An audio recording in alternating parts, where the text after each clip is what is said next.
हमारी अगली खबर के केंद्र में भी पाकिस्तान ही है। कल हमने आपको ये बताया था कि अफगानिस्तान के विदेश मंत्री 7 दिन के भारत दौरे पर हैं। भारत और अफगानिस्तान की इस दोस्ती से पाकिस्तान बौखलाया हुआ है। उसने आज इसका सबूत भी दे दिया। भारत अफगानिस्तान के कूटनीतिक संबंध मजबूत हो रहे हैं, जिसे पाकिस्तान चाहकर भी नहीं रोक पा रहा।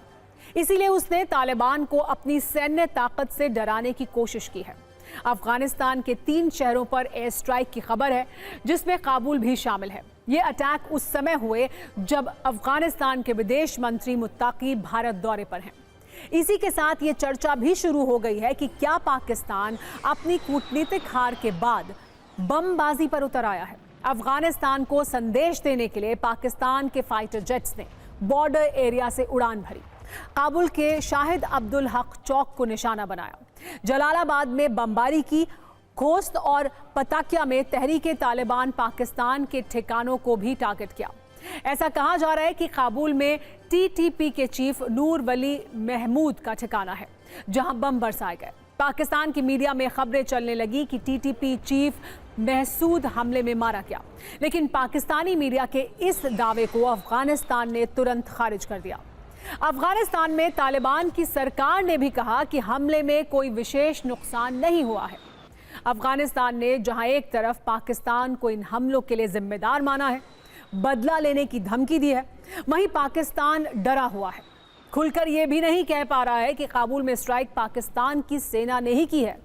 हालांकि रक्षा मंत्री ख्वाजा आसिफ बौखलाहट में अफगानिस्तान को गद्दार बता रहे हैं। ये कह रहे हैं कि तालिबान जिस थाली में खा रहे हैं उसी में छेद कर रहे हैं, जिस देश से उनको फायदा है उसी से दुश्मनी कर रहे हैं।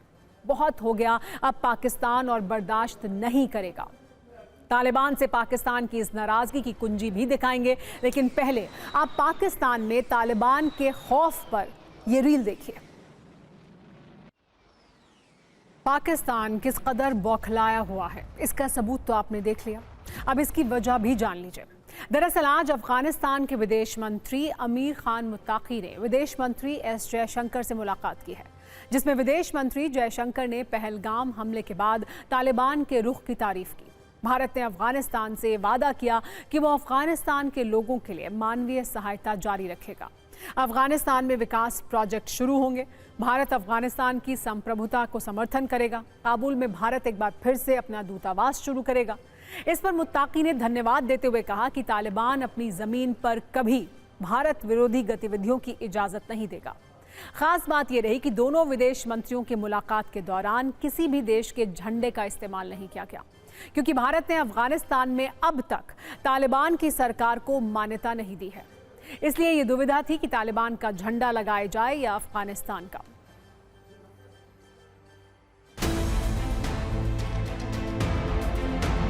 Excellency, we have a common commitment towards growth and prosperity.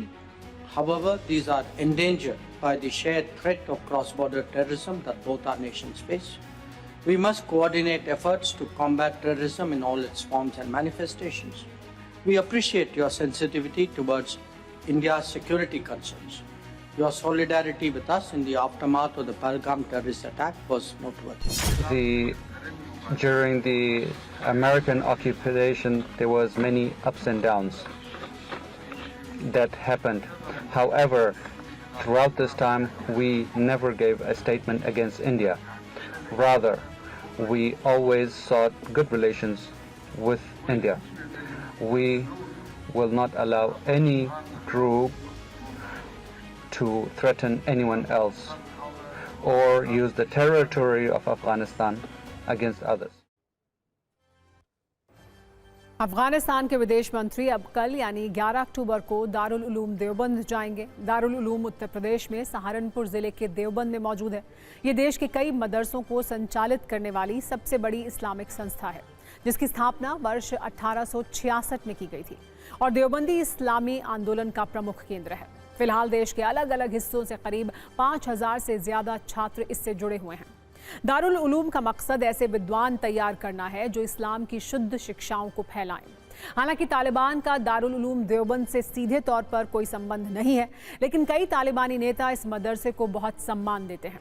Taliban अपनी जड़ों को देवबंदी आंदोलन से जुड़ा हुआ मानता है, क्योंकि पाकिस्तान के खैबर प्रांत में दारुल उलूम देवबंद की तर्ज पर दारुल उलूम हक्कानिया मदरसे की स्थापना हुई थी। कई सीनियर तालिबान कमांडर इसी मदरसे से पढ़ चुके हैं।